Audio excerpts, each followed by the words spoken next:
Welcome to the lighter side of the dark side. It's your weekly freak show here on Renegade Radio and all podcast catchers and YouTube. And as always, I am Dark Mark the Goth Comedian, and this is my co-host, everybody's favorite horror writer, Nicole Six. Hello. A horror writer. Okay. Yeah, you got to say writer in there too. No, she has written horror novellas, and we will send you some if you'd like. Oh, great. Because you just can't say, this is my sidekick, the whore. You know. No, she's not a whore. She's a horror writer. That's what I'm saying, man. And you're like a whore already. Dreams you're like a horror comedian. Eh? What's that? I was saying that dreams do come true. Yeah. I was a 11-year-old boy in Westminster, Colorado, and my mother had Los Cochinos on vinyl, and we used to listen to it all the time and laugh. And now I'm talking to one of my comedy heroes. One of my heroes, not only my comedy hero, the reason that I'm Buddhist today, and we'll get into all that. Tommy Chong needs no introduction, but from Cheech and Chong, from That 70s Show, from Half Baked, from being in jail, from being back with Cheech and Chong, the man's done it all.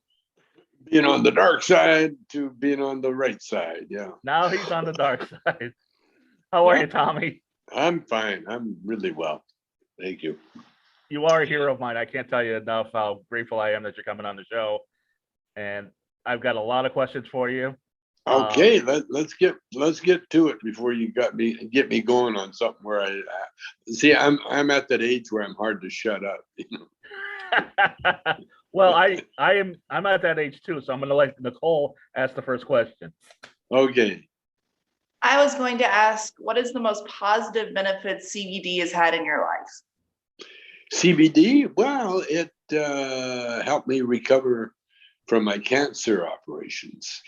You know, I had prostate cancer and rectal cancer at the same time. Yeah. Well, actually, I got the rectal cancer from doing a biopsy for the prostate cancer, which was stupid because it was obvious I had it. So there was no need for a biopsy other than to do a medical procedure, which everybody gets paid for. And that ended up giving me rectal cancer. And I got operated on. I didn't go the marijuana route like a lot of people wanted me to go. What I did, I went to I found the best doctor, surgeon you could find in that field. And but I used CBD to heal. And that's when it really came into being. Because after the operation, I was on the opioids, you know, the Oxycontin, or, you know, I never could figure out how to say Oxycontin. You know, people got codeine or oxycodone or cotton or something. But anyway, it's a powerful. It's like being on heroin, apparently.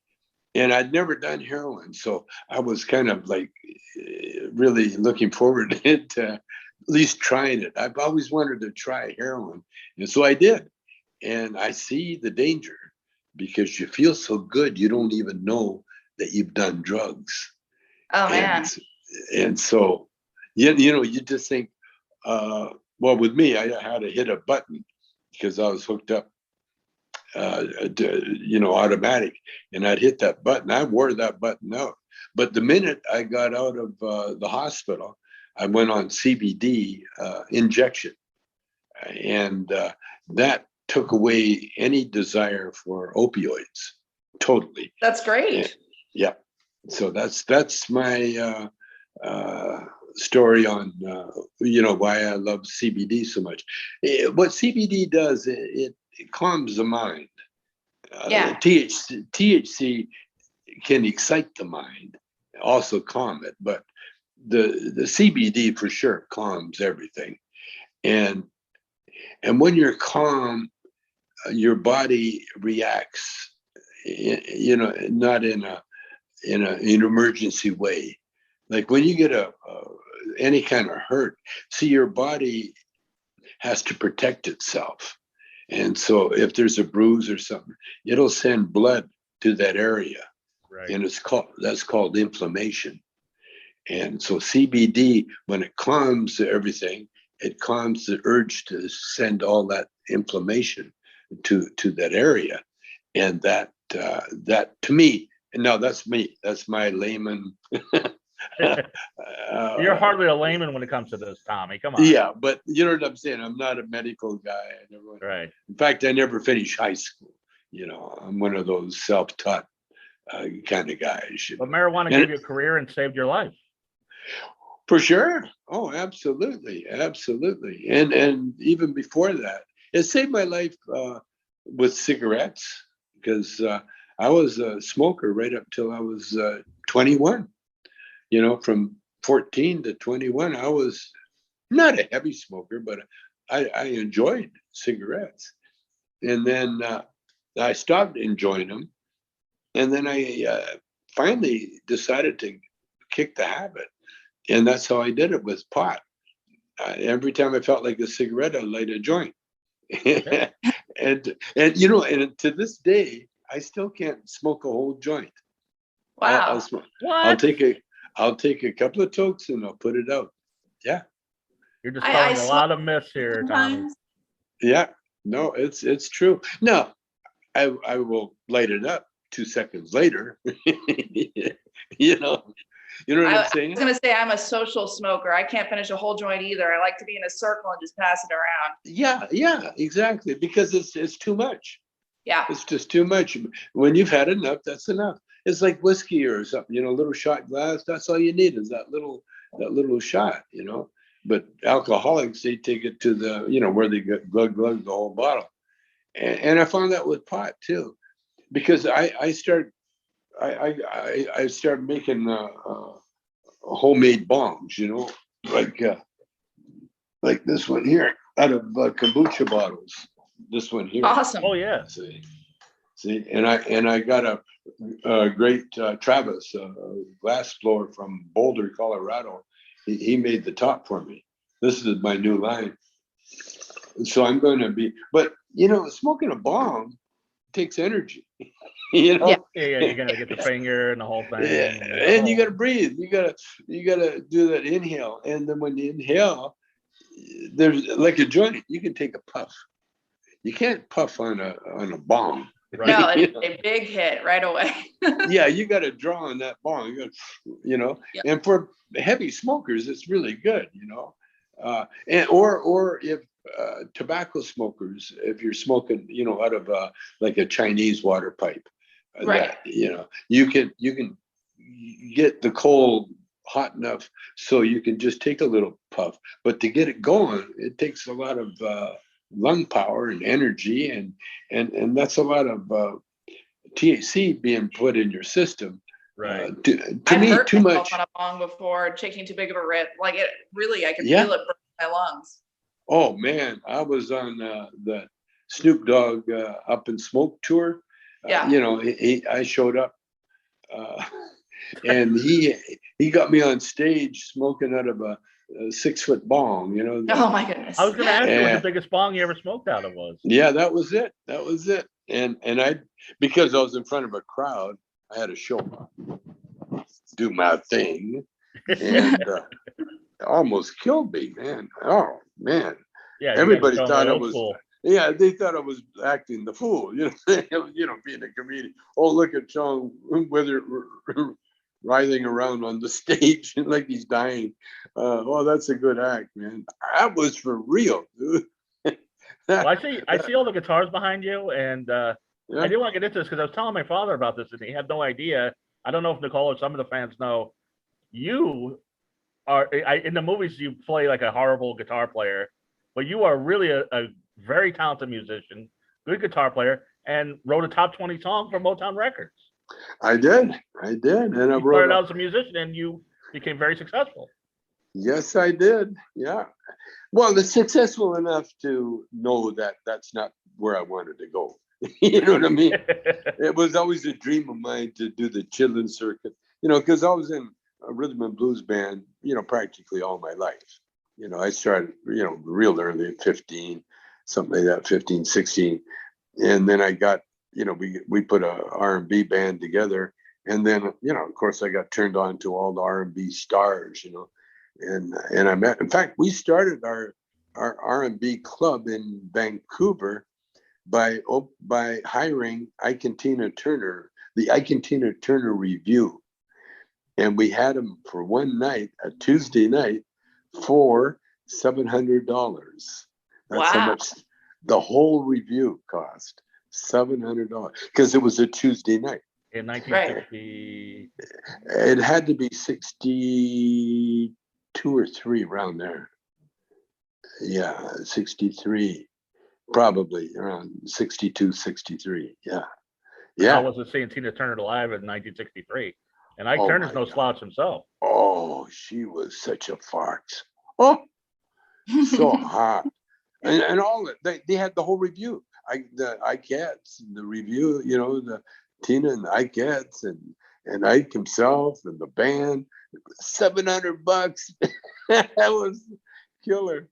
And then our band played, because that was the whole point. Get a name to open the room, and then we took over. But we were so popular that the city closed us down. Oh my goodness. What do you mean? Well,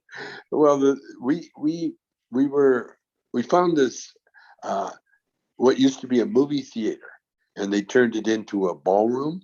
The owner of the building, because the movie industry moved downtown, and so this was in the suburbs, and so it was. We called it the Blues Palace, and it was a pretty size. It had a balcony. It was a big theater. And they leveled the floor on the main floor, and we had a beautiful stage. It was incredible. But we got so popular that we drew all the hardcore teenagers back in the day, and the hardcore thugs, for want of a better word. All the badasses that hang around. They don't go in the dance. They just hang outside and cause trouble and drink. And it was like a focal point for all the people. And back then it was all alcohol. There was no weed. I mean, I got turned on to weed real early, but I wasn't sharing it with anybody. That was my own private stash. So everybody was into alcohol, and the next morning, that nice, quiet suburban neighborhood was littered with beer bottles. Now, had I been in the club business, I would have taken advantage of it. I would have collected the beer bottles, made money doing that, and then I would have made sure that every time we had a dance, that we'd have a crew come and clean that night. But I never had those smarts. Is it true that Diana Ross got you signed to Motown Records? Yes, she did. See, we had another club in Canada. Oh, by the way, that was the Blues Palace was the first and only club where we actually came up with the first and the deposit, the rent, and the first one, the only one. No, I take that back. We had another club in Chinatown, which we did, but after that, I failed at 2 clubs, and so we just went on the road and started playing music, and we got better and better. And so this one guy he bought a building, and it had a steakhouse in the basement, empty. And so he asked me, "Hey, do you want to put a club in there?" And I said, "Yeah." And so he let me in there for 6 months, rent free, and that's where Diana Ross saw us, because it was an after hours club, and they played. They did the Forum or some huge arena or something, and then she came after. That's where all the black people would come to our club, because we had the best R&B band, on the West Coast actually, and that's with where a half white, half Chinese guitar player. Yeah. Well, they had no idea what I was, but they didn't I've care, seen pictures. It's puzzling to me too. Yeah. I was, I really inspired I inspired a lot of people, especially the Chinese community. They love, and the Japanese and the Philippines. Oh. Yeah, we just lost your visuals there, Tommy. There we No, go. I got it. Potential scam was the thing. But and so we had an after hours club and everybody hung out there. It wasn't just Dinah Ross. We had, all the great blues giants. Red Fox was a steady customer of ours. That's Everybody. great. Because at the end of the day, you perform your show, and in Vancouver, like you perform your show to a very nice, polite white crowd. And then you come down to our after hours club and it was all mostly mixed, black, mixed, everything. And That's real fun. It was happening. It was happening. You could dance. And we had, I was such an accidental club owner. See, this is why I know the power of prayer really works, because I had no clue what I was doing, but we somehow, you just played by ear, Right. and there was an empty banquet room beside our club that wasn't being used. And our club was tiny compared to most, it was a small after hours club. It had a dance floor. And but the overflow would go into the dining room, into the spare room that we had, which turned into a quiet room. It was genius because people, wanted to hit on girls, talk business, whatever. You had a Right. room where you go there, no loud noise, no waitress bugging you, nothing. And so it was an incredible club. It ran for about, I was saying 5 to 7 years. That's great. Yeah, and we did good. And then the guy sold the building, and because he gave us the club, we had to leave. There was no way of saying, that we got grandfathered in. It wasn't we got grandfathered out. But the other thing I hear, and we're getting to Cheech Chong in a second, but I heard that Michael Jackson and Jackson 5 got signed because of you. Yeah, we discovered him. What happened when after we did Does Your Mama Know About Me, the hit record, we toured around the Chitlin Circuit, and we played the Fox Theater in Detroit and Uptown Theater in Philly and all over the place. And we played the Regal Theater in Chicago, and that's where the Jackson 5 had won a contest, and the winner of the contest they got to open for headliners at the Regal Theater. And the headliners was Jerry Butler and Bobby Taylor and the Vancouvers, and we were the first to really hear Michael and the boys, and they did a cover of My Girl, and they did a better version than the Temptations, if you can believe that. Really? It was so well, Michael, that voice, and he was a tiny little guy. He had 10 years old. Yeah, he had to turn the little Coke carton over just so he could see the mirror in order to comb his hair. He's short for his age. He grew later, but in the beginning he was a tiny little guy, and which made him so cute. And so we saw them, and Bobby Taylor was the one that invited Joe and the gang. It was only the boys and Joe to come and live with him in Detroit until Motown signed him. And so Joe and the boys, they all came to Detroit, and they had to wait a month before Berry Gordy got around to auditioning him. And of course, as soon as the audition happened, oh my God, Motown. And that's what broke up the Vancouvers, by the way. Right. Because Bobby went with the Jackson 5, produced their first album. Oh, okay. That was his reward.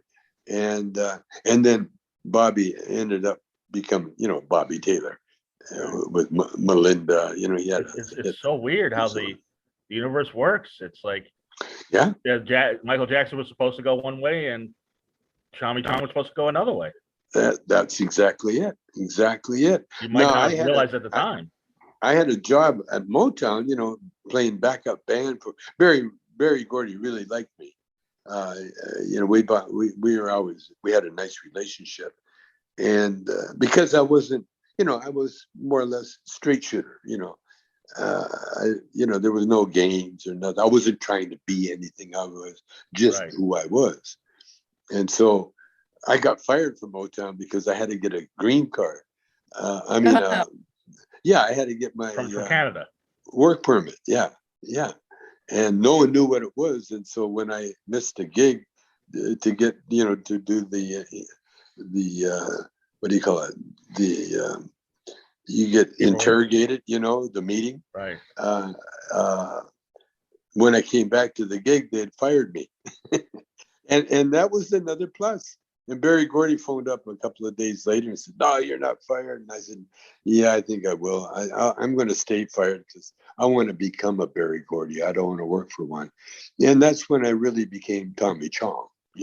Right. Up until then, I was just a guitar player of the Bobby Taylor and the Vancouvers. Right. Now, I have to ask because I've heard a few different versions of this. But when did you meet Cheech? Cheech was up in Canada. In fact, he became a Canadian. He became a landed immigrant in Canada during the Vietnam War. Although he wasn't up there dodging the draft, he was up there as part of a secret army that was going to defend America if the Vietnamese attack from Alaska. So it was a secret army. Very few people know about that. But in the meantime, he was scuffing around. He tried he tried to ski. That was the year before I met him, and he broke his leg badly. And he was healing, and he was a writer for Poppin', a hippie magazine. And he was delivering carpets too for money to live with, to eat on. And I changed topless. Oh, we got another nightclub given to us. We were You just can't stop going to nightclubs. We were so successful with the after hours, the Elegant Parlor, that another friend of mine had a nightclub, and his dad was trying to get into show business. Chinese guy, he owned these buildings, and he had a supper club in Chinatown called the Shanghai Junk, and he gave it to me, and I turned it into a strip club. And then I went on the road with Bobby Taylor and the Vancouvers. Right. And then coming back, when I was on the road with the Vancouvers, I discovered, we're in San Francisco, and I discovered improvisational acting, the Committee and Second City. I discovered in Chicago, Second City, and in San Francisco, it's the Committee. Right. And so I that was like Fred Willard and those guys, or well, yeah, Fred Willard, and all the great guys. Howard Hessman. From WKRP, yeah. Yeah, Howard Hessman. By the way, Howard, he when and so long story short, I changed the strip club into a improvisational strip club. The girls would still get naked once in a while, but it would be in the form of a skit, And then at the end of the show, they would dance. They'd all dance, exotic dances. But it wasn't a strip club anymore. It was a improvisational comedy theater. It was more of a burlesque thing. Yeah. We were doing jokes out of Playboy magazine. Right. We would take Playboy, the improv club would, every improv theater, they would do a show, then they'd have a request from the audience, and then they would have an intermission, and then they would come back and do the requests that the people requested. And so I had the same format at my club. It was called the City Works, by the way. Right. But the only trouble is our club, we never officially changed anything. We just went from a strip club to doing burlesque comedy. Well, here's the thing, though. The thing about Cheech and Chong that separates you guys, to me, from, say, Smothers Brothers, Abbott and Costello, Laurel and Hardy, even modern teams like Tim and Eric and, people like that, is that to me, it's always been more of a sketch. It's like a two-man Saturday Night Live, like a two-man sketch, rather than like, Absolutely. okay, here's the straight man, here's the funny man. Yeah, Right. yeah. Well, we did that because we could, you see, and eventually we inspired. We definitely inspired Saturday Night Live. Because Belushi was a huge fan, and he was already in Second City, and then Second City tried to copy us. Everybody, the committee, everybody had to try to put out records like we did, Right. because but we were sort of a hybrid. I was a Well, musician. National Lampoon Lemmings is definitely Yeah, Cheech yeah, Chong, thing. yeah. They all tried, and that's where Howard Hessman really he hated Cheech and Chong, but I think he liked me personally, even though well, Hessman and those guys, they all had an attitude because they were actors, Right. and they weren't performers, they weren't comedians, they were actors, and they were doing, because a lot of the committee stuff and that was acting exercises, Right. that you did in acting class. Well, Cheech and Chong, I mean, I was just trying to entertain money, keep people in a strip club spending money and They don't want an laughing. acting exercise. They need it has to be immediate. Yeah, they needed the funny. They need it right away, and we eventually, we became pretty good actors because Absolutely. just from doing it, just Absolutely. doing it all the time. That's great. But Hessman, I was after WKRP, all those guys. By the way, Chico and the Man, remember that sitcom? Yeah, that was a total ripoff for you guys. Well, the guy Jimmy Comax that wrote it, we got offered everything at NBC. Brandon Tartikoff literally said, "Whatever you want, we want you guys on TV." And so Jimmy Comax followed us around for 3 months, and watching every show that we did for 3 months. And then at the end of when he had it together to do a show, I nixed it. I said, no, I don't want to. You lose once you become a sitcom artist. You lose control. Right. Now the writers take over, and the producers take over. And the actors, they're the last guys they worry about. Right. Just say your lines, shut up, say your lines. That kind of attitude. Well, with me, I wanted to be a movie star. I didn't want to become a has-been television, comedian. And so we turned it down. And so then Comax called old man, one of our bits, the old man in the park, Chico and the Man. And he actually apologized to me for doing it. He said, I'm sorry, but, it's a total ripoff, but that's the way it is. No. Okay, when another that, question. When that goes on the air and there's a big hit, what do you think? Oh, congratulations. But I didn't want to be any part of that world, man.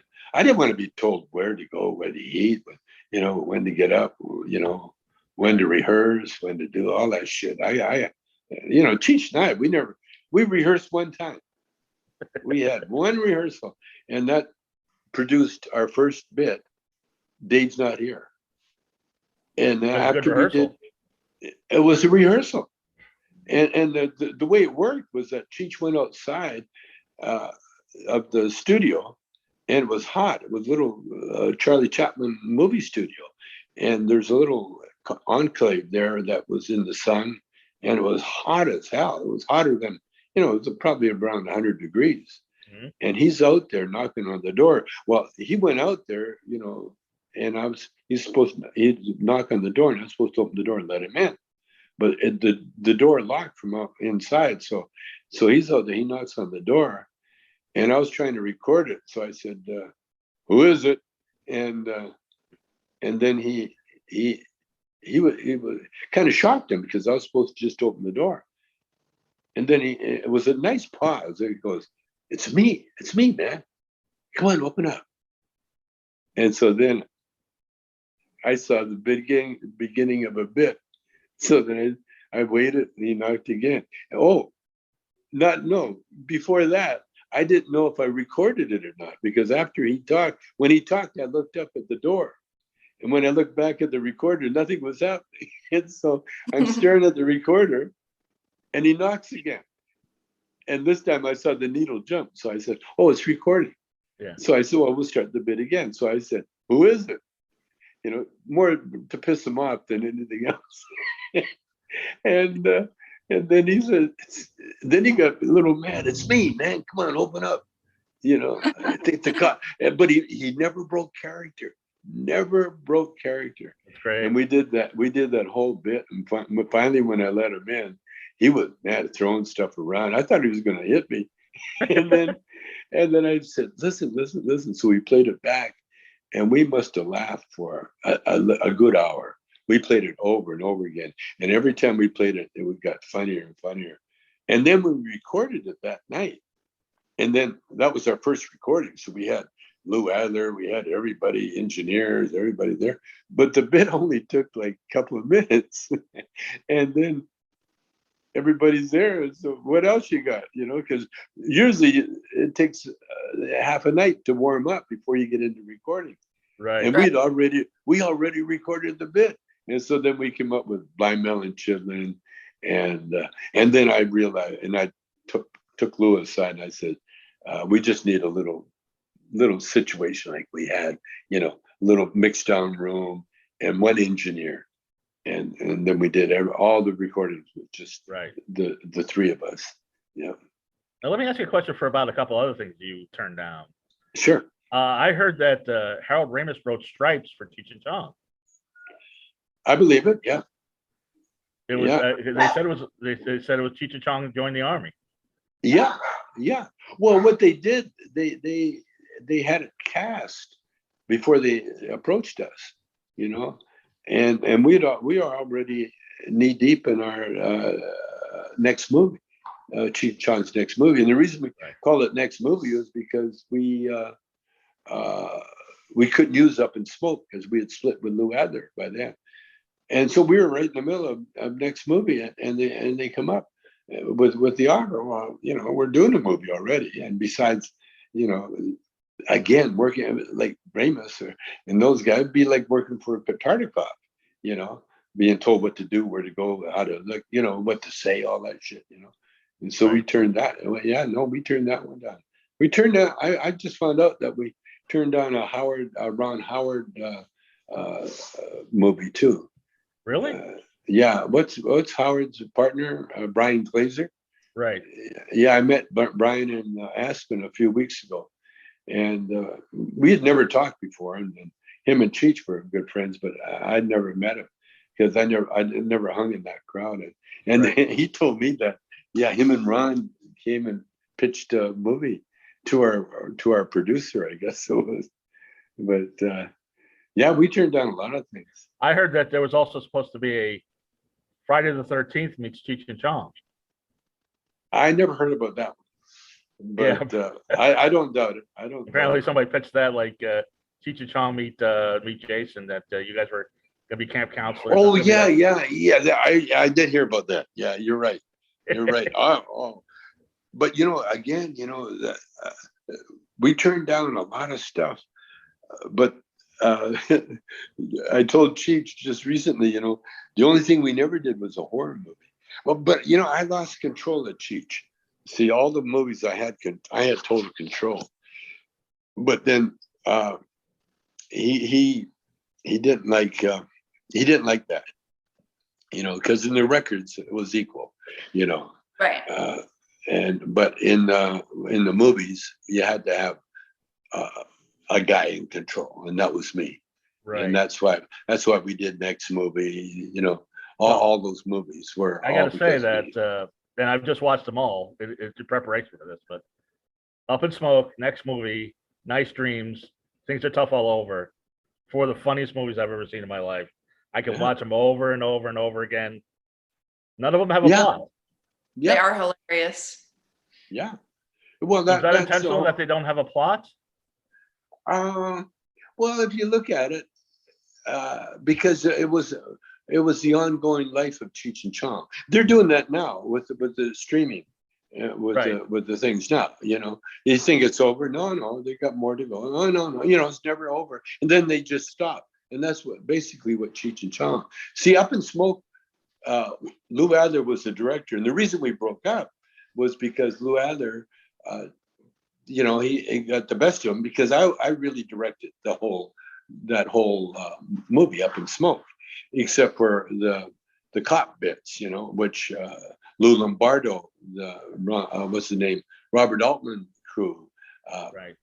And by the way, if people don't know, Lou Adler, great music producer, produced Carole King and Beach Boys and just about everybody, and produced your records. Yeah. How did he end up as a movie director? Because we tried to, when I started writing a movie with another guy long before we did Up in Smoke. And because I knew we were going to go into the movie area. And then because Lou wanted us to keep making records and keep touring. And then it got to the point where it would have been our third or fourth trip to Australia. And I didn't want to do that anymore. It was too hard work. You had to write a new show. You miss summer. You know, you miss summer in LA. You're working, you know, and there was no break. And so I wanted to do a movie. And so I worked with Joel Lasker, and we wrote a movie which we never shot. It was Jack and the Weedstock. And so but I never had a chance to pitch it. So when Lou heard that we were going to do a movie, then he arranged the financing. So he got in with the financing, and so he financed the movie. And then we're trying to get directors and what's it? Rob Reiner. We asked Rob Reiner, but Rob Reiner was too connected with the committee. He was too much friends with the committee, so he turned us down. And then we ended up getting Floyd Mutrix, who had done American Graffiti, I think it was,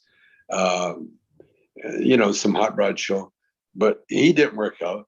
And so then Lou said, well, Paramount would be comfortable if he directed it, you know, but you know, if he was like the director of name, you know, officially, making sure that it gets shot, you know. I got snowed all the way, by the way.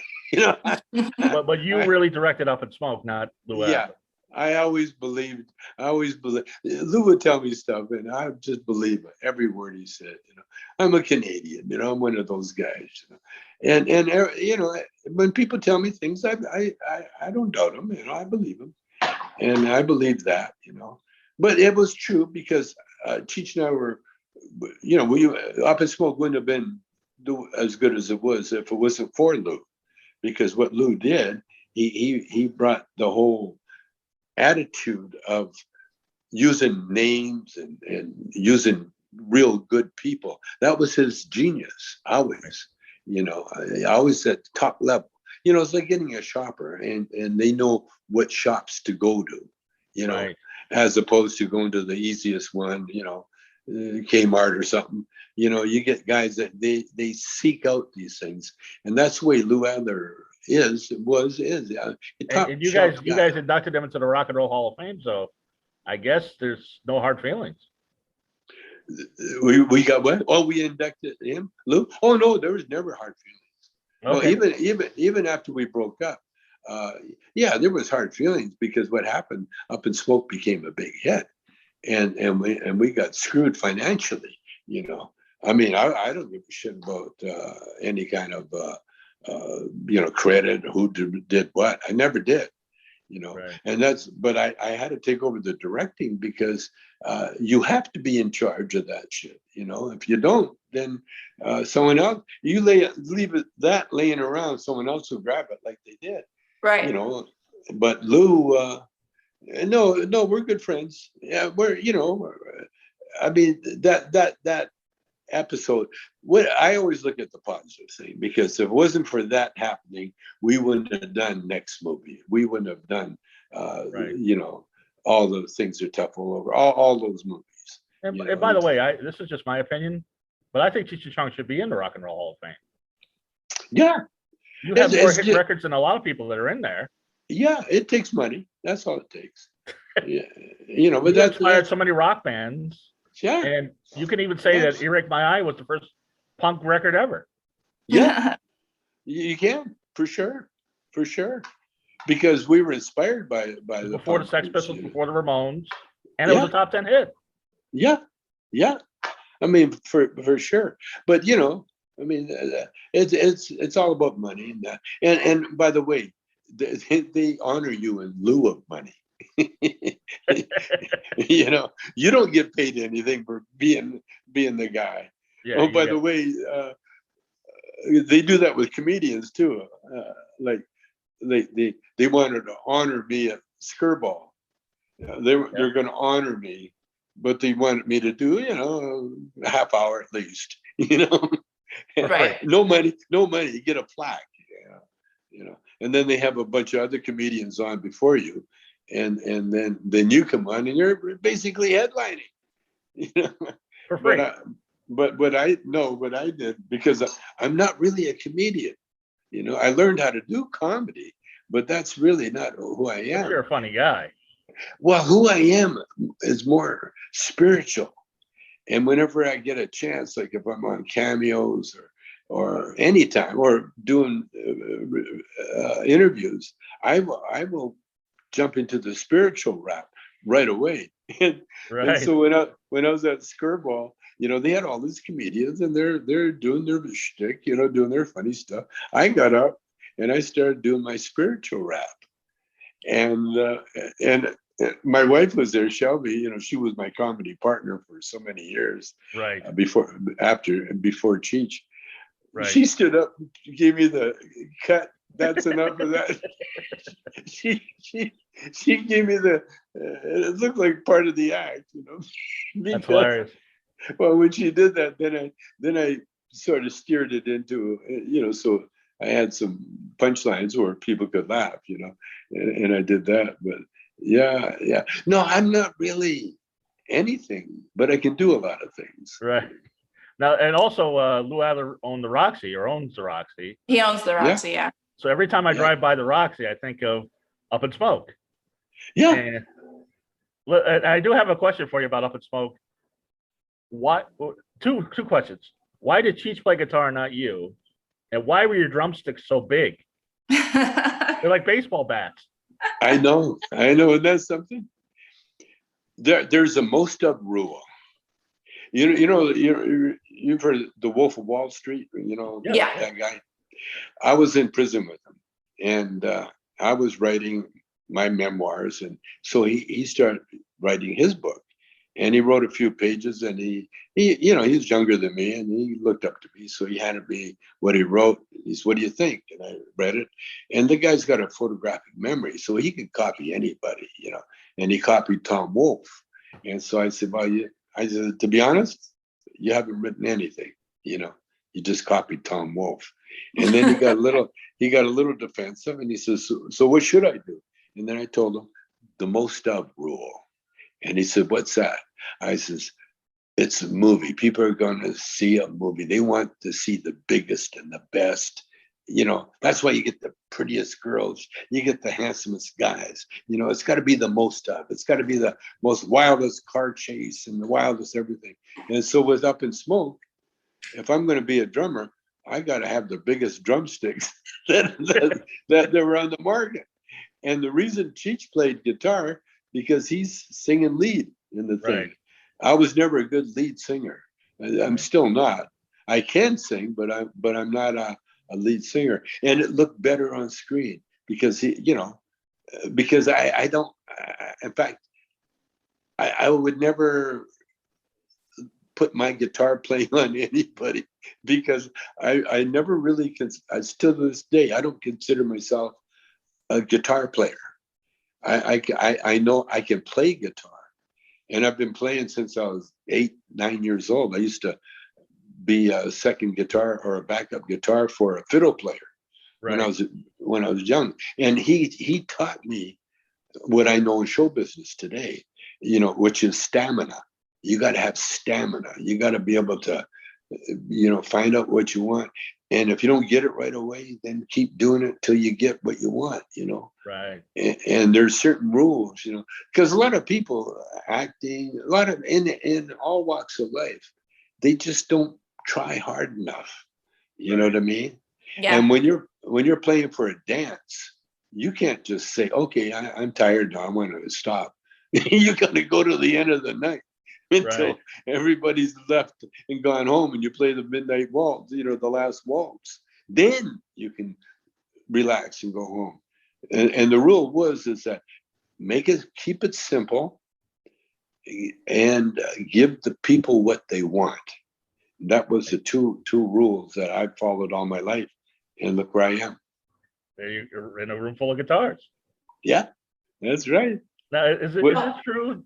No, go ahead, Nicole. I was just going to say, I realized we didn't announce any of our sponsors. Right. Raise Energy Drinks, the sponsor. Audible. No, what's the drink? What's the drink? The drink really good. What is the drink again? Let me see. Oh, this is Raise Energy Drink. Energy drink. Okay. Yes. And what? Zero calories, 0 carbs, 0 crash. Is it carbonated? Very faintly. It's not a lot of carbonation. But it's refreshing. Yes, this is better than the stuff you'll get at the stores. You can order a case on our thing. Well, tell them, because I gave them such a big shout out that they got to send me some. Okay. I was gonna say we would just send you some. Don't worry. Well, we got stuff to send you. Don't worry about it. Okay. What's the next one? Some Renegade CBD and Kush. We got some stuff. We got some of that to send you. Oh, I like that. Yes. What Today, other right before the show, I had the sugar-free gummies, and they're really good. They have a lot of new sugar-free snacks now. That's what Charlie's been working. Oh, I'm going to try that. What Yeah, else you got? What else is in my goodie bag? You're going to get some Raise Energy Drinks. You're going to get some CBD, and you're also going to get Nicole's books. Oh, I don't know about that. I have copies. I just don't want to force anyone to read it. You know what I mean? Like, if you want to read it, that's cool, but there's no pressure. What is the book? What is it's the called book? Some Fucked Up Shit. It's a collection of horror stories. Oh, I love it. My daughter makes horror movies. Oh, that's amazing. Yeah, she does. Precious. And so I like the horror stuff. Okay, well then I'll send you a signed book. It doesn't mean as much as something signed by you, but I hope you appreciate it. It means a lot, believe me. For all the laughs you've given us, that's the least we could do. I love it. Is it true that Dan Aykroyd directed some of next movie? A very tiny little bit. Aykroyd and Belushi were doing the Blues Brothers at the same time we were shooting next movie, and so they were with John Landis, this kind of nutty, crazy guy, and so Aykroyd and Belushi decided to come and visit Cheech and Chong on the set, and we're right in the middle of doing a scene, and I'm supposed to be No, we never had time. We're too busy shooting, and I'm doing a scene where I'm peeing on the neighbor's flowers, flowers, and they used a hose, and so I looked at the because I was using video assist, one of the first to use it, and so we were watching the playback, and you could see the hand and the hose, briefly. And so I was should I reshoot that or what? And Aykroyd stepped in. He says, "Use it. That's perfect. That works really great." And I saw it again. I said, "Yeah, he's right." So yeah, he did direct that part. Okay. And I got to tell you, I've gotten some questions from some other fans. They all asked me to ask you about the woman that played Donna, Evelyn Guerrero. La Donna. Ooh, La Donna. I don't know if you're looking at your wife or what, but Donna was in your movies and everybody loves her. Yeah. Do you want to know the story of La Donna? I so want to know the story. Ew. Yeah. Okay. when Cheech and I first came to LA, which had to be the 1970, I believe, we ended up here. The only place that we could work, do an open mic night right away was Red Fox's comedy club he had on La Cienega. And I knew Red from my after hours club. So right. I called down there. Norma Miller, she answered. Red was out of town, but Norma said, she talked to Red, and Red said, of course, anytime he's welcome. You guys just come on down. And so they did a spot for us. I think it was a Monday night. And so Cheech was, by the way, he was a big bear. He was having a vacation, and I had here we are trying to make it, and stars, and Cheech is on vacation already. And so I had to call, or Cheech called me, and I told him we got a gig, and so he came back from Big Bear, and we performed at Red Fox's club. Well, in there was remember Lenny Bruce, the great? Yeah, of course. Lenny Bruce had died a year or so earlier, but he still had his entourage coming around. They had no leader, no one. So they were going to comedy clubs, and Sally Marr, who was Lenny's mother, also managed quite a few comedians, mm-hmm. And so she was there, and Tony Viscara, Sally's actually husband, but she was years older than Tony. Well, Tony's sister was Evelyn Guerrero's mother. And so I met Evelyn when she was I guess she was barely out of her teen. She was still, wasn't even 20, I don't think. She was still a teenager. And she's an artist. She had a job coloring stuff. She was, coloring gels in animation studios. And that was one of her jobs. Anyway, she was incredibly beautiful and so funny and so hip, but beautiful. Mm-hmm. Right. And so and then Tony became Cheech and Chong's manager, because when we performed that night, Tony came up to me and he gave me one of the nicest compliments ever. He said, he'd been seeing comedians ever since Lenny died, and I was the only one that came close to Lenny, the way Lenny thought, his mindset.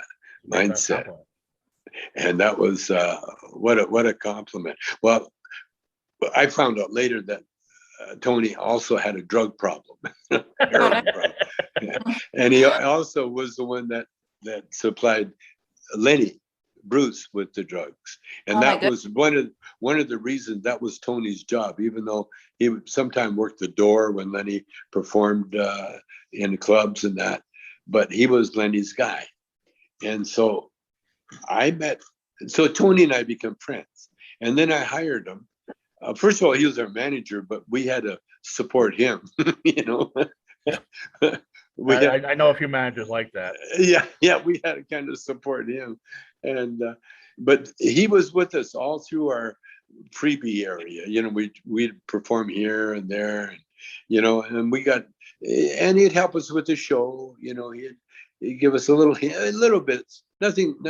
Actually, he was really good because he knew how to do it with Lenny, just let us work it out for ourselves. And actually, it was my wife, Shelby. She was my girlfriend at the time, and I just split up with my wife, and we were living together. And she would come to the Cheech and Chong shows, and she would give us the best notes of them all. That's great. And then she ended up in the show herself because she's got that whatever it is. But Evelyn. And then Evelyn, when we started doing the movies, anytime we needed a girl, we'd go to Evelyn. We needed LaDonna, because that was the other thing too. I didn't want to use like a name actress. I wanted to use. What I learned shooting movies and that if you give people the first shot, they will give you 130% of what they can do. And so next movie I gave the cameraman. He was a King Baggett. He was just a cameraman, and he wanted to become a DP. And so he became a DP on next movie. And Pee Wee Herman and Elvira and Sandra Bernhard. Everybody. Oh yeah, Tom Hanks' wife, Rita Hanks was one of the Help Me Wamba girls. Yeah. Right. Oh, tons of people. The Ajax lady. We made, and I love that because, like you said about the punk scene, that was new, and so we introduced that on screen, and that now it's legendary. These guys are there forever. A reaction from the punks? Do they like it? Did they not? Well, you know how punks are. They don't like themselves. Well, I heard that the Germs actually did a film something for Up and Spoken. They were cut out. Oh yeah, the Germs. There was quite a few that did it. Yeah, we could only go with a few, but yeah, we like anything. You got respect for what you are and what you do. Not how you think. Now, I've got just a couple more questions to ask if you can hang on. I really appreciate you. I could talk to you all day. This has gone by so fast. You were not, you guys did an album. You did all the movies. You did the Corsican Brothers. You did Yellowbeard. Apparently had your European period. And then you did the album Get Out of My Room, which had the big hit Born in East LA, but you weren't on it. Yeah. That kind of broke Cheech and Chong up, because why didn't you do a voice on it? Because up until then, I had always, when I wrote anything I wrote, Cheech was always a star, and in lieu of me writing it, I would, that's just the way I roll, you see. Well, when Cheech wanted to do his own bit, he came up with this idea, and so I was all for it, Okay, what's my part? Well, I never had a part. Oh, no. No, I was as Chong. I never had a part. Well, he said he wanted you to play the cop. Yeah, he wanted me to be the cop, but I'm Chong, Right. By that time, Sergeant Stadenko though on other records. Yeah, but that's a record. Yeah, I could be that cop, but I'm talking about the song. You weren't on the song. No, I know because of that. Because see, Stadenko, I wrote that. I wrote Stadenko was Vancouver. I picked it out. I wrote the whole thing. I wrote everything. Sister Mary Elephant, Cheech wrote that. That was his thing. I came up with the concept of something for the kids, and Cheech came up with that, and then I did the other one. But but again, it's just like Tartikoff. He wanted me to be a TV star. But unless I am who I am, unless you put some of me in there, you can hire anybody. And that's what I told Cheech. I said, that part can be played by anybody. You did not write a Tommy Chong bit in there, right. And that's why, it was disrespectful. It was very disrespectful. And that really led to us breaking up, because then he got the movie. We attack anything. We attacked it with humor, you see. And so when he did Born in East LA, it was a story about a 15-year-old kid that mistakenly got deported.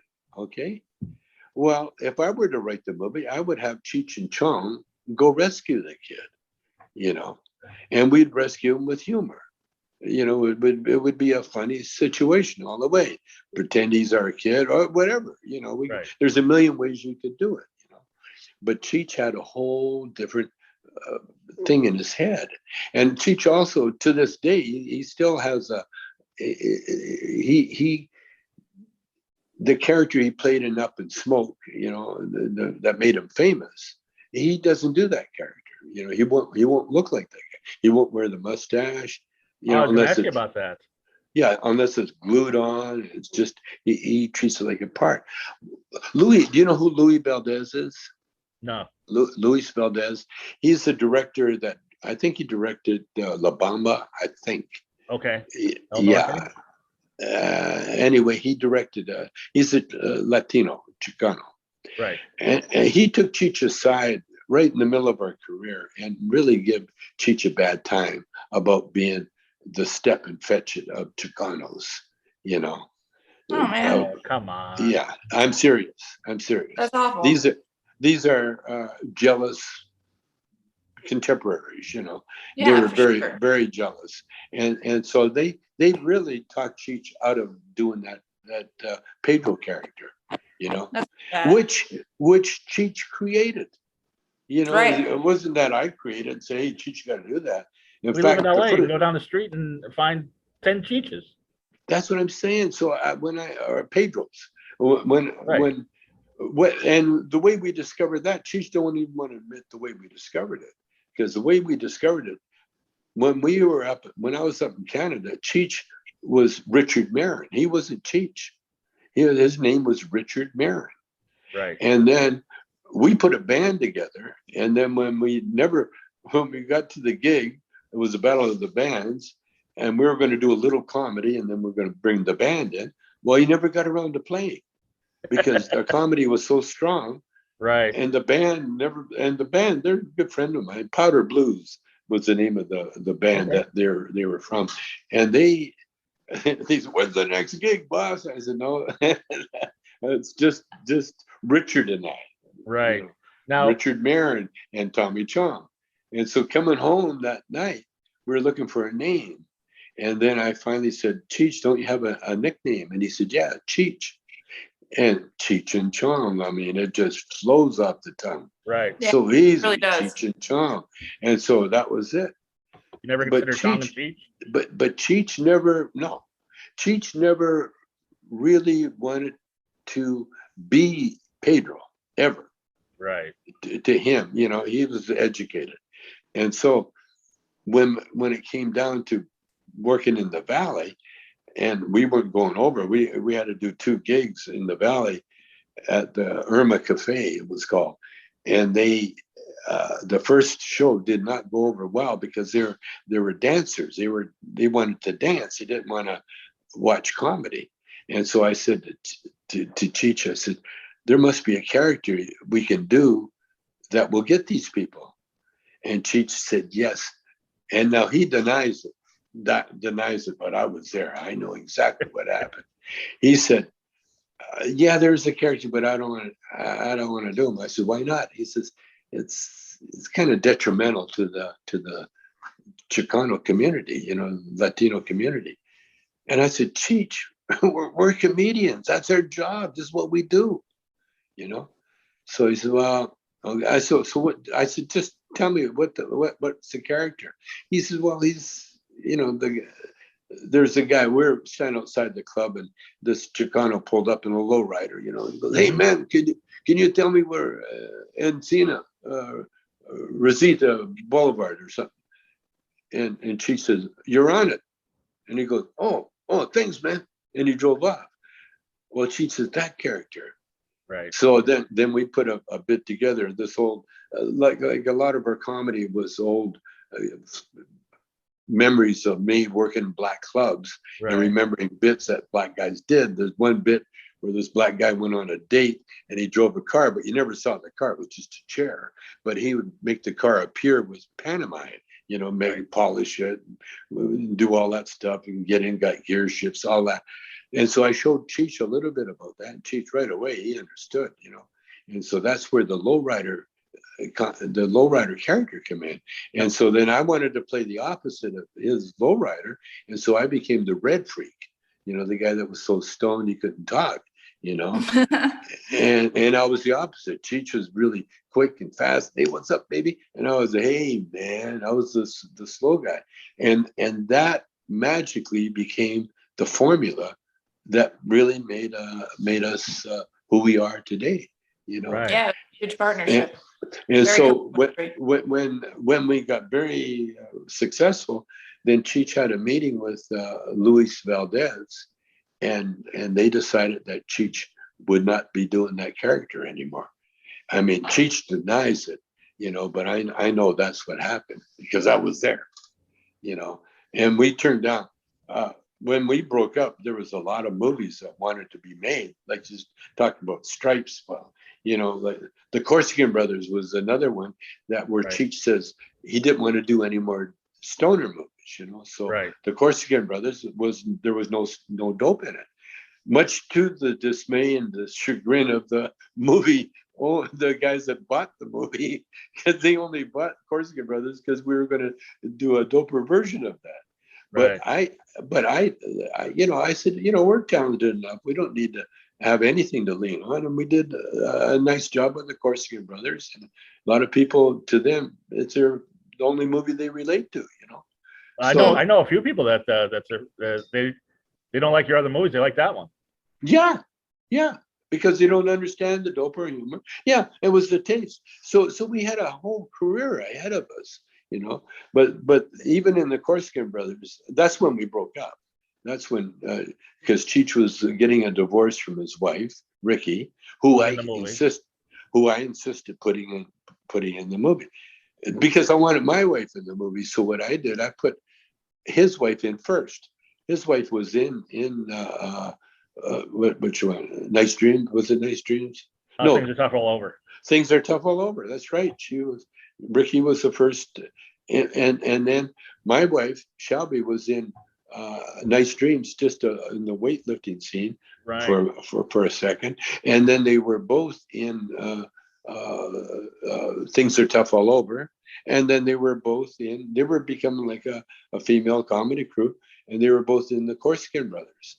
But Cheech and Ricky broke up, and that's when Cheech and I broke up, because he really wasn't, he was done, I guess, with the Pedro character. He was totally done with that, and I still love my stoner character. Right. Now, how'd you guys end up in Martin Scorsese's After Hours? Again, the word went out. We were hot. We were very hot. I had Katzenberg fly all the way to Vancouver Island to get me to be in. It came from Hollywood. He flew up there he flew up there on a prop plane and all that. He loved it. He showed up in Qualicum knocking on my motel door. I was at my mother's funeral, and Katzenberg couldn't get a hold of me, so he flew up. And you got to be in our movie. I was okay. Yeah. So that's how we were with Scorsese too.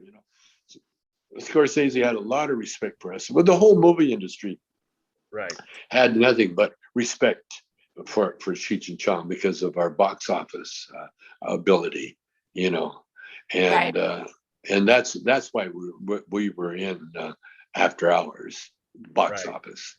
Yeah.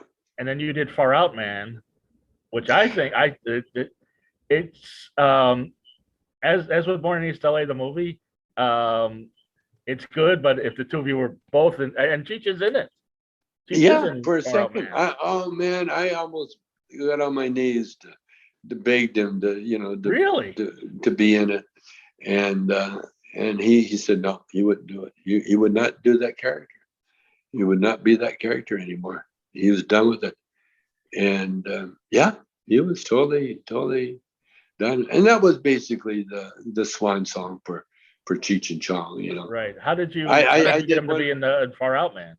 Like you just finally. I never had any grudge against Cheech at all. Never. I always loved him like a brother. And it was heartbreaking when we broke up. Right. And then I hadn't seen him for so long. And then when we see, because for a while there, we were so close that we knew what we were thinking. Each other's were thinking. Right. Even when we weren't together, that's how close we were. And it wasn't until I went to Europe. I lived in Europe, and that was when and Cheech was by himself, and Cheech felt the same thing. He once flew to just spend time with me. in France. In fact, the coast of France, we're at Arcachon, and Cheech already he flew up there, just so we could spend some time together. We were that tight, but we grew apart, and then after we did Still Smoking, that was supposed to be a concert movie, right? And again, I told everybody I'm not a I don't do concert movies, and I just do. And I said, give me the money, I'll give you a real movie. And it made more money than I think all the concert movies. I think maybe Eddie Raw did right as good as ours, but ours made a shitload of money because I know think because you could, we got checks. Did you think you could be as big a star on your own? No, you never did. No, I never did. No. You need that thing. No, a bigger star, but not in comedy. Right. Not like comedy. No, I actually I'll be a bigger star probably with my spiritual. I'm sure. Yeah, I'm bigger than ever. Like my CBDs and stuff like that. Right. Because figure out you got not only an icon with a comedy team, but now I'm talking about stuff that really affects people's lives. Right. Not just make them laugh. It affects their lives, and it gives them a path. It gives them purpose. I do more cameos than you can imagine. I can just imagine. because sitting at home and doing cameos. I've made more money this year than I've made in eons. A lot of years. That's great. Now I gotta tell you the scene in Far Out Man where Ronaldo Ray snorts the fake cocaine, one of the funniest things I've ever seen. Yes, isn't that great? Yeah. And the way we brought him back to life with a short in the guitar. You gotta, if you haven't seen Nicole, you gotta see it. But that was Sugar Ray Leonard's favorite movie. That's awesome. The boxer. Yeah, he would sit alone because it never got the hype. It never got the hype, all the Cheech and Chong movies got. In fact, it probably got the opposite hype. Cheech is it in it, so don't bother. But yeah, oh no, I had so much fun, and it's kind of special, the movie, because it was the only recording of Bobby Taylor. And Bobby Taylor died a few years ago, and that really is the only I think maybe some TV works that Bobby did, singing, but as an actor, that was the only thing of Bobby. And also Floyd Sneed, he was the drummer of the Three Dog Night. Yeah, he's in it too. Yeah, he's in that movie too. That was your entire family in it. Oh, of course. Everybody was in it. Yeah. Well, I have to touch on this, and I know it's probably a sore spot, but when I got this book, I thought it was going to be like a Cheech and Chong autobiography, and what it was a document of your jail time when you were put in jail for having somebody else ship bongs under your name.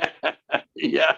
Can you imagine that? Well, I pissed off Ashcroft, he was Attorney General. I pissed him off. He lived in St. Louis, and he was a big right-wing radio guy.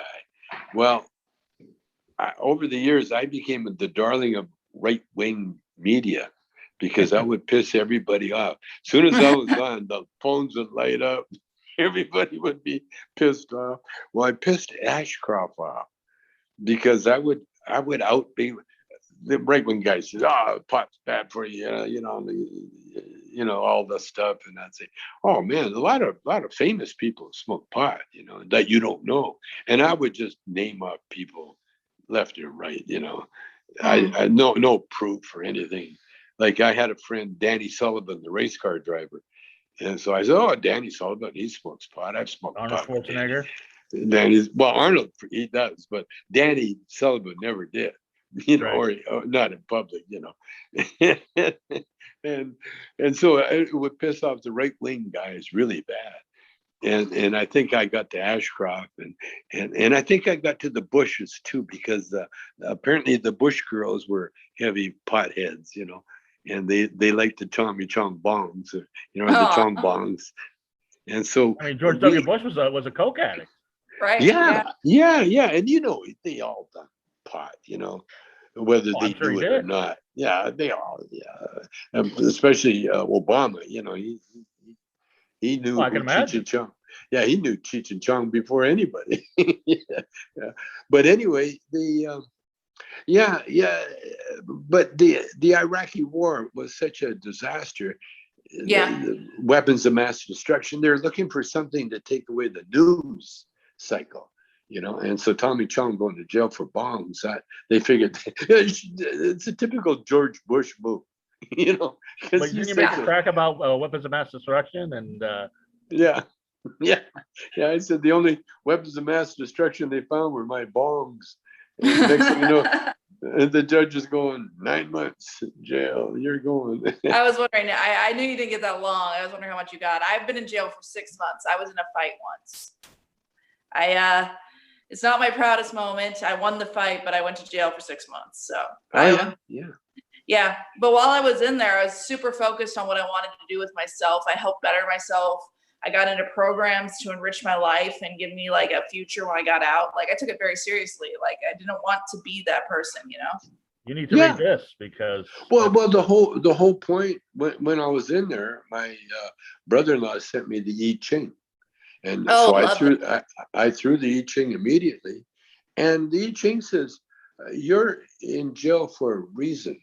Exactly. And it says jails are where you go to corrective institutions, are you go there to correct your behavior.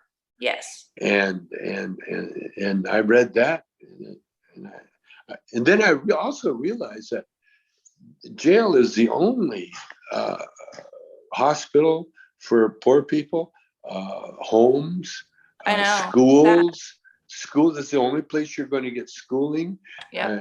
You're going to get and be protected from obvious violence. You know, for the most part, if you keep your nose clean, I've known many people who would commit crimes just to go back to jail because it was the only home. Right. It's the only home they know. You know. And so when they got these programs, you know, get these people out of jail, you know, the ones that never been there, they don't realize what they're saying, you know, because it's not that, you know, they're not that anxious to leave, you know, it's not like they got a life outside, right? You know, especially if they've been there long enough, their only life they know is inside. Yeah, you know? Like there are many people that are homeless during the winter months that commit crimes in order, like small things like theft or something, just so they can be in jail and have hot meals. And big things like what do you call it? Those chases? You know, those car chases. You know, that's what it is. In fact, in prison they call it something like going on vacation. That's what it is. Yeah, when you get out of jail, you go on vacation because now you got license to rob, steal, whatever you want to do because you're going to get caught and you're going to go back. Yeah, and so they do all that, you know, and that's why they drive you crazy the way they do, you know. But that's our system. There's a lot of resources in there too, though, to help you get straight. Like I wasn't really a violent person. I had a fight with a person. It's like my only crime in the 35 years I've been alive. But I also had a temper, and there was a lot of stuff that helped me get calm and centered. And I really appreciated that. Yes, it's a timeout. It's You both got put on timeout. But the one thing is that if they were trying to crack down on the drug trade, it backfired because I have a theory. I think that the outrage over your sentence, and you were the only one sentenced out of all the people that were charged, the outrage over your sentence has led to where we are now, where you can get marijuana delivered to your house. Yeah. But legally now. Hey, they closed down bars. They closed down concerts. They closed down sporting events. What's open? Marijuana clubs. Where you buy your dispensaries pot. are always open. Where you buy your pot. Like you said, you get it delivered. I used to joke about it. They said about legalization in New York. I said, well, right now, you can get pot faster than you can get pizza delivered to your house. But then Because I've ordered both, and usually the pizza comes first, No, I mean the pot comes first, which thank God. Then you can that's eat good. And you're hungry anything. for the pizza. Yeah, that's right. Pizza. But I mean, can you imagine? I mean, from the time you were put in jail to now, it's which has been what, 12 years or so. It's 03. I was in there 03, 04. 03. Oh well, longer than in the 17 years since. But even just the last 10 years, it's across the country with very few exceptions. Yeah. People are like, we want to make it legal. Let's make it legal. Yeah, and the ones that don't, they're ostracized now. Like, what, are you crazy? You don't want that good pot money. And what really bugged me is when they, first of all, we got it legal medically. Now there are places that they want to eliminate the medical and just call it recreation. And now that's a little bit going the wrong direction there, folks. I agree. Because it is a medicine. It will always be a medicine. And if you use it recreationally, you're using it as a medicine. Right. There's no recreation involved anywhere near pot. If anything, it'll make you sharper and think. A lot of people, Kareem Abdul-Jabbar would do a couple of tokes, before he'd play basketball. I'm quite sure 99% of the players in the NBA do that. Right. Calms their nerves. That girl that got Simone kicked Biles, off, she could have used it. She should be using it. Yeah. No, it's a medicine. It's a medicine. And I have to tell, I tell a lot of people, be careful with it. Do the rat test. People say, what's a rat test? Well, when rats find something they're not sure of, they just take a tiny little bit, and then they crawl away, and they see what happens to them. And if it's okay, then they eat a little more. And if it's not okay, then they'll leave it. I'm not going near that. And rats are the closest to humans of all the animals. That's why they use rats and experiment for medical purposes. So you do that with pot. If you're afraid of it, do a tiny little bit. Right. Because that'll get you off. Tommy Chong, he's been medicated for 50 years plus. He knows. Make sure you're doing the right dosage. Right. Yeah. And if you're one of those guys that can, puff down a gram, like I was with weightlifters, bodybuilders, right? And with Arnold and that, and they would go over to Zabel's house as other bodybuilder, and they had a big ass bong, and they would put an 8 in the bowl and fire it up with a torch, and the whole trick was to suck it in so that the coals would go into the water and explode. Right. and they would. That would hurt me. All the Dave Drapers of the world, they got the big lung capacity, because they can the bench press 500 pounds, That would hurt me so bad. And then they would. Then it was my turn, and I took my little little toke, little chicken shit toke. There you go. But do it. Chong's a lightweight. Yeah. I don't mind being a lightweight, and I tell them all the time too, man. When I was a kid, we never knew when we're going to get our next bit of pot. Yeah. And so you just, I nursed a joint one time for a month. I'd take a toke, put it out. Take a toke, put it out. That's 2 days there. See, just take a toke. And that's how I got into comedy. I listened to Lenny Bruce on one little toke, just a little toke, and then put it out. Yeah. But when you're around like Kevin Smith or Snoop Dogg or Mike Tyson, they all want to just like outdo you and see how much weed you can smoke. And that's, I mean, what do you say? Like, hey, I'm just having a little bit. No. I can fake it like a dog, man. I'm an actor, man. I can puff, and not inhale anything. And just puff. I can burn all their weed to shit if without even taking a toke, you know. Oh, wow.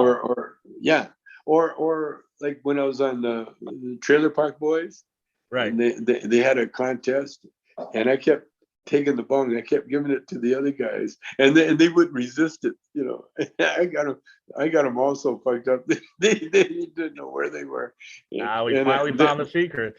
And then I said, "You won. You guys are the best. Yeah, you outsmoked Tommy Chong." But by the way, your cameo as Alfred the Butler in Jane and Silent Bob Reboot is the funniest thing in the movie. It's hilarious. It's That's a funny movie. I love it. Yeah, we had fun. See, Kevin, he's the director, and he knew exactly how to direct me. Beautiful. Yeah. Because he's stoned. Well, there was no script. It was a conversation. Right. And then he knew how to do it. He knew how to work with people. See, it's a new world now. You know, that's why. By the way, were you in this? The way it was shot, you were not in the same shot as Val Kilmer and the girl who played Supergirl. They did all the 3 shots separately, right? Yeah, I know it. Yeah, because I saw Val in the makeup room. That was sad because he can't talk. He's got no voice. Right. And he writes on a pad. Yeah. Oh my God! I had I guess a cousin that was, they called deaf and dumb back in the day. Right. When I was a kid, he was both, and he would go through changes, and he couldn't talk, and he'd do it with his hands, and right. Well, it's pretty sad. And Belle's at that stage now. Yeah, I saw the documentary. It's sad, but he seems to be dealing with it pretty good. So you know, he's Val Kilmer. He's Val Kilmer. It's another character. Right. Val Kilmer played some of my favorite roles. Like, he's just amazing. Like, I'll always remember The Saint as being like this really great film I watched growing up. Yeah. Yeah. Oh no, he's and of course, you know, Jim Morrison. Like, no one else could have done that but him, I think. No, he's a legend. He's a legend. Maybe and he always will be. I got 2 more questions, and you've been so generous with your time. I really appreciate it. The first question: there's got to be a whole generation of people that don't even know you from Cheech and Chong, that know you from Half Baked or that '70s show, or just hanging out with the Snoop Dogg and things like that, right?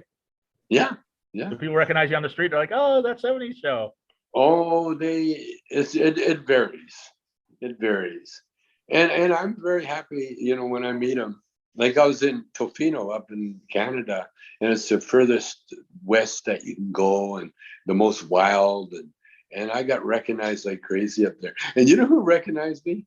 They were Serbians from Serbia that had married Croatian women. And if you did that there in their country, you could get killed because they were like mortal enemies. Right. And so they would get their wives and come to Canada. And they're the happiest people in the world.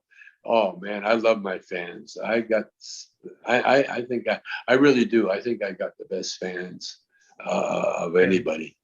I grew up around a whole generation of people who love Half Baked. Like, it was the thing. Everyone's like, "Have you seen Half Baked?" Which leads me to my last question: what is it about Cheech and Chong, in particular, that transcends generations, transcends race? Everybody likes you guys. Black people, white people, Spanish, everybody likes you. Well, we took a page out of Charlie Chaplin. Before Charlie became the Tramp, he was a very renowned sort of music hall musician. He's a composer, very elegant, very highbrow guy. But he couldn't make a penny doing that. And so the minute he discovered the tramp, it was a character that he discovered. Then he realized one thing: everybody looks down on the tramp. And that was the Cheech and Chong formula. Everybody had a Cheech or Chong in their family somewhere, everybody, not just, stoners or, everybody, rich, poor, whatever color there is. There's there's the two fuck ups, and that really was our success story. I realized that, and when we did Up in Smoke, I realized two things. I realized that the characters would be eternal. That's why you can never kill them off, or you can never change them. That's what I'm talking about. When Cheech did Born in East LA, he changed it, and when he did that, he just cut himself off. Had he stayed the low rider, to this day, because there's old low riders with the mustache. Yeah, it was what's happening, man. Hey. And I was in fact, when I was working alone, I had a whole bunch of those guys come up one time. I worked in Brea, California, and they didn't approach me, but they stood off to the side. And they said, "Hey, man, what's with no Cheech? Hey, what's with no Cheech? Where's Cheech?"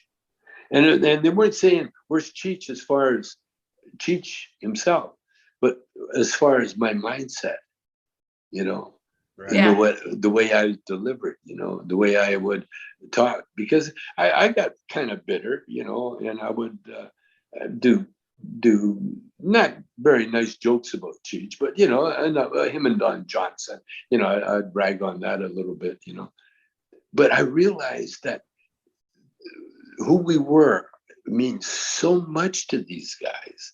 Yeah. That you don't want to mess with that. You don't want to mess with that. And so I learned right after that incident, just like on the road now with Trump, just before the pandemic, we started getting these heavy Trumpies, and they actually started heckling. When I did Does Your Mama Know About Me? Cheech and I sang it. And then I heard this Trumpy yell real loud, "Boring." And I stopped and I had to look at him. It's all changed. And so, that's why, thank God, we did movies, because not even the television shows, like you never see Freddie Prinze,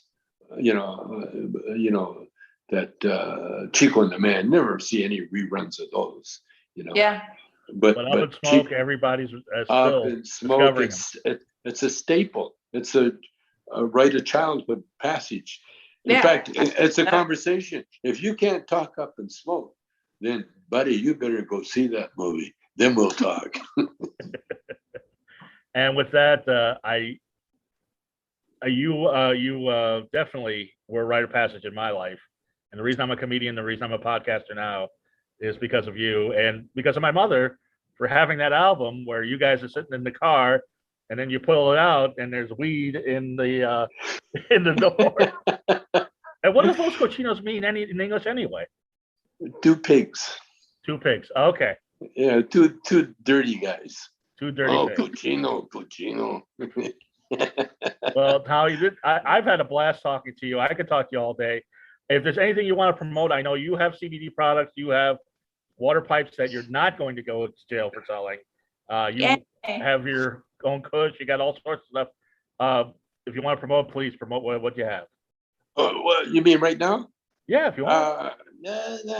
Tommy Chong CBD, that's all over the place. Anyway, starting to piss people off. That's a good sign. Okay. Yeah, I turn on my computer and you pop up all the time. So that's our CBD. And Cheech and Chong dispensaries are going to be opening up very shortly. Wow. And so we'll have that, and we'll be on. I'll come on your show when that happens, and we'll. That sounds great. Right. I would love that. Right. Okay. Hey, Tommy, you're the best. Okay. You are the Love greatest. you. Thank. I hope you had a good time. I had such a great time talking to you. It's a dream come true. I always have a good time talking about myself. No problem. I Bye-bye, can't wait to try everybody. your products. Oh yeah, try it out. And I'm waiting for that goodie bag. It's coming. Guarantee it. Okay. Bye-bye. We'll see you next time.